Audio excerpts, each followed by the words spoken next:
From Beyond by H.P. Lovecraft. Horrible beyond conception was the change which had taken place in my best friend, Crawford Tillinghast. I had not seen him since that day, 2 months and a half before, when he had told me toward what goal his physical and metaphysical researches were leading, when he had answered my awed and almost frightened remonstrances by driving me from his laboratory and his house in a burst of fanatical rage. I had known that he now remained mostly shut in the attic laboratory with that accursed electrical machine, eating little and excluding even the servants, but I had not thought a brief period of 10 weeks could so alter and disfigure any human creature. It is not pleasant to see a stout man suddenly grown thin, and it is even worse when the baggy skin becomes yellowed or grayed, the eyes sunken, circled, and uncannily glowing, the forehead veined and corrugated, and the hands tremulous and twitching. And if added to this there be a repellent unkemptness, a wild disorder of dress, a bushiness of dark hair, white at the roots, and an unchecked growth of pure white beard on a face once clean-shaven, the cumulative effect is quite shocking. But such was the aspect of Crawford Tillinghast on the night his half-coherent message brought me to his door after my weeks of exile.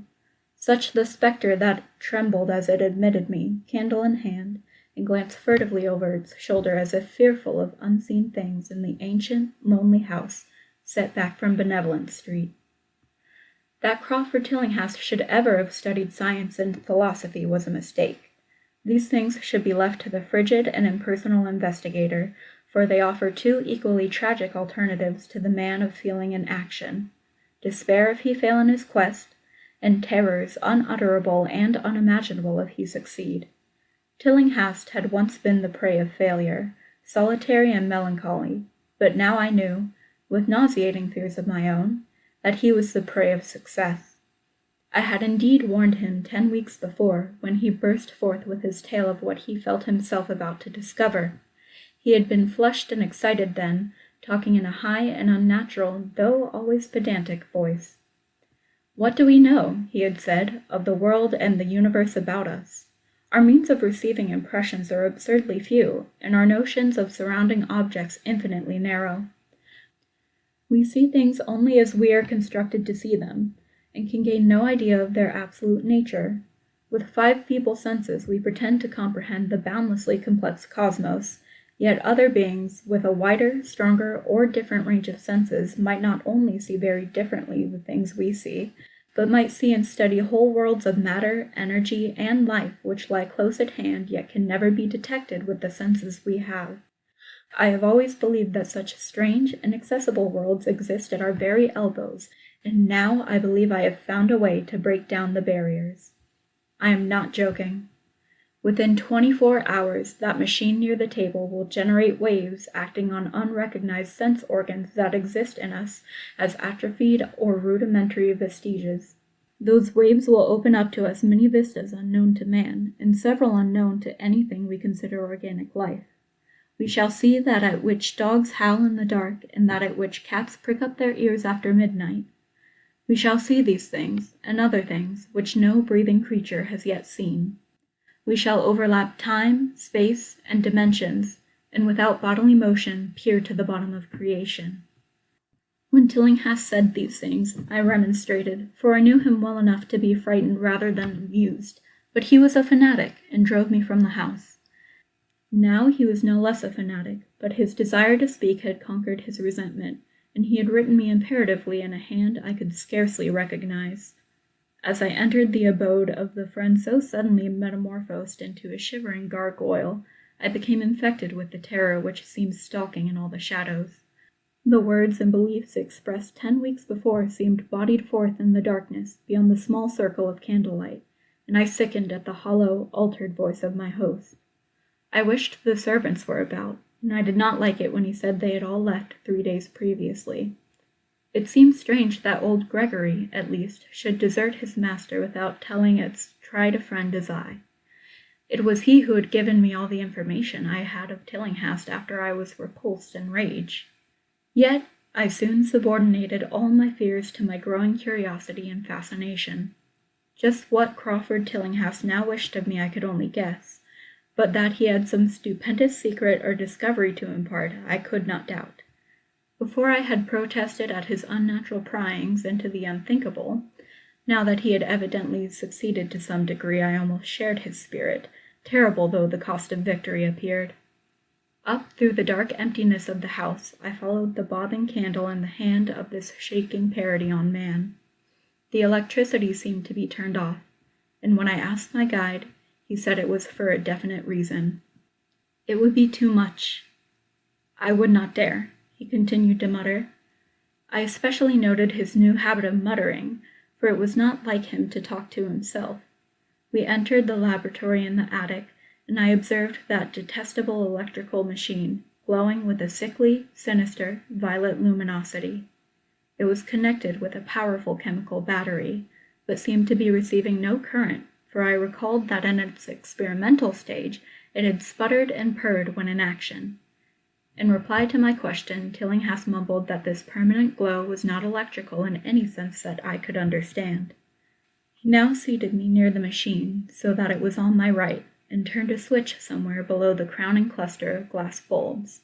The usual sputtering began, turned to a whine, and terminated in a drone so soft as to suggest a return to silence. Meanwhile, the luminosity increased, waned again, and then assumed a pale, ochre color or blend of colors which I could neither place nor describe. Tillinghast had been watching me and noted my puzzled expression. "Do you know what that is?" he whispered. "That is ultraviolet." He chuckled oddly at my surprise. "You thought ultraviolet was invisible, and so it is. But you can see that and many other invisible things now. Listen to me. The waves from that thing are waking 1,000 sleeping senses in us. Senses which we inherit from eons of evolution from the state of detached electrons to the state of organic humanity. I have seen truth, and I intend to show it to you. Do you wonder how it will seem? I will tell you." Here Tillinghast seated himself directly opposite me, blowing out his candle and staring hideously into my eyes. "Your existing sense organs, ears first, I think, will pick up many of the impressions, for they are closely connected with the dormant organs.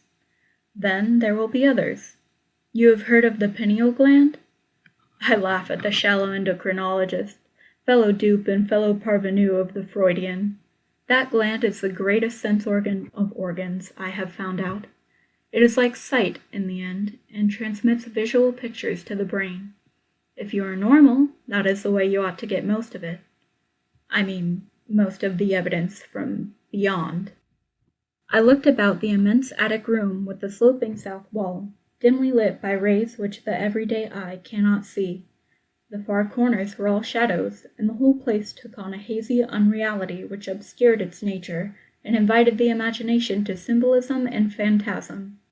During the interval that Tillinghast was silent, I fancied myself in some vast and incredible temple of long-dead gods, some vague edifice of innumerable black stone columns reaching up from a floor of damp slabs to a cloudy height beyond the range of my vision. The picture was very vivid for a while, but gradually gave way to a more horrible conception, that of utter, absolute solitude in infinite, sightless, soundless space.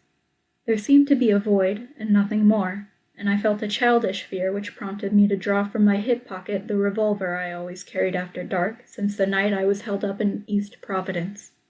Then, from the farthermost regions of remoteness, the sound softly glided into existence. It was infinitely faint, subtly vibrant, and unmistakably musical, but held a quality of surpassing wildness which made its impact feel like a delicate torture of my whole body. I felt sensations like those one feels when accidentally scratching ground glass. Simultaneously there developed something like a cold draught, which apparently swept past me from the direction of the distant sound. As I waited breathlessly, I perceived that both sound and wind were increasing, the effect being to give me an odd notion of myself as tied to a pair of rails in the path of a gigantic approaching locomotive. I began to speak to Tillinghast, and as I did so, all the unusual impressions abruptly vanished. I saw only the man, the glowing machine, and the dim apartment. Tillinghast was grinning repulsively at the revolver which I had almost unconsciously drawn, but from his expression I was sure he had seen and heard as much as I, if not a great deal more. I whispered what I had experienced, and he bade me to remain as quiet and receptive as possible. "Don't move," he cautioned, "for in these rays we are able to be seen as well as to see. I told you the servants left, but I didn't tell you how. It was that thick-witted housekeeper. She turned on the lights downstairs after I had warned her not to, and the wires picked up sympathetic vibrations. It might have been frightful.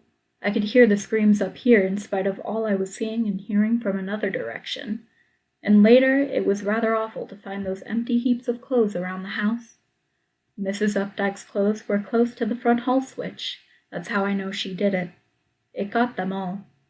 But so long as we don't move, we're fairly safe. Remember, we're dealing with a hideous world in which we are practically helpless.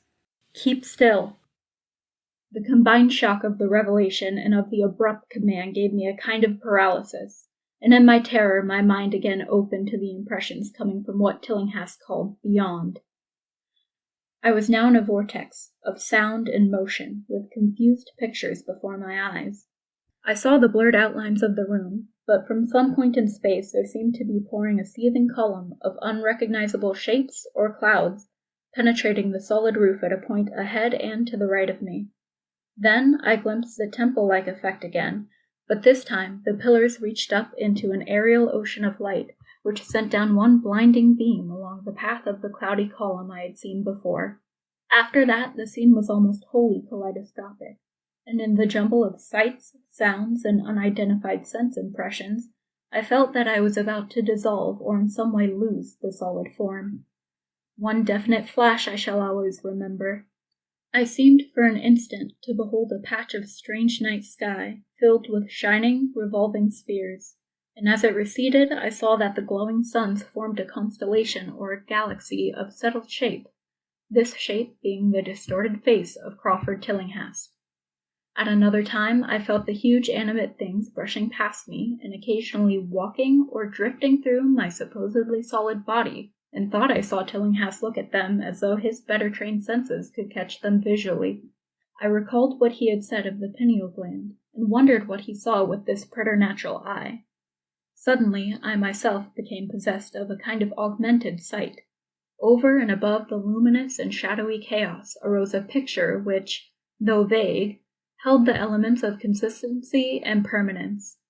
It was indeed somewhat familiar, for the unusual part was superimposed upon the usual terrestrial scene as much as a cinema view may be thrown upon the painted curtain of a theater. I saw the attic laboratory, the electrical machine, and the unsightly form of Tillinghast opposite me. But of all the space unoccupied by familiar material objects, not one particle was vacant. Indescribable shapes, both alive and otherwise, were mixed in disgusting disarray, and close to every known thing were whole worlds of alien, unknown entities. It likewise seemed that all the known things entered into the composition of other unknown things, and vice versa. Foremost among the living objects were great, inky, jellyish monstrosities which flabbily quivered in harmony with the vibrations from the machine. They were present in loathsome profusion, and I saw to my horror that they overlapped, that they were semi-fluid and capable of passing through one another and through what we know as solids. These things were never still, but seemed ever floating about with some malignant purpose. Sometimes they appeared to devour one another, the attacker launching itself at its victim and instantaneously obliterating the latter from sight. Shudderingly, I felt that I knew what had obliterated the unfortunate servants, and could not exclude the things from my mind as I strove to observe other properties of the newly visible world that lies unseen around us. But Tillinghast had been watching me, and was speaking. "You see them? You see them? You see the things that float and flop about you and through you every moment of your life? You see the creatures that form what men call the pure air and the blue sky. Have I not succeeded in breaking down the barrier? Have I not shown you worlds that no other living men have seen?"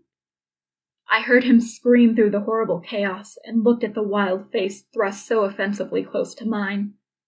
His eyes were pits of flame, and they glared at me with what I now saw was overwhelming hatred. The machine droned detestably.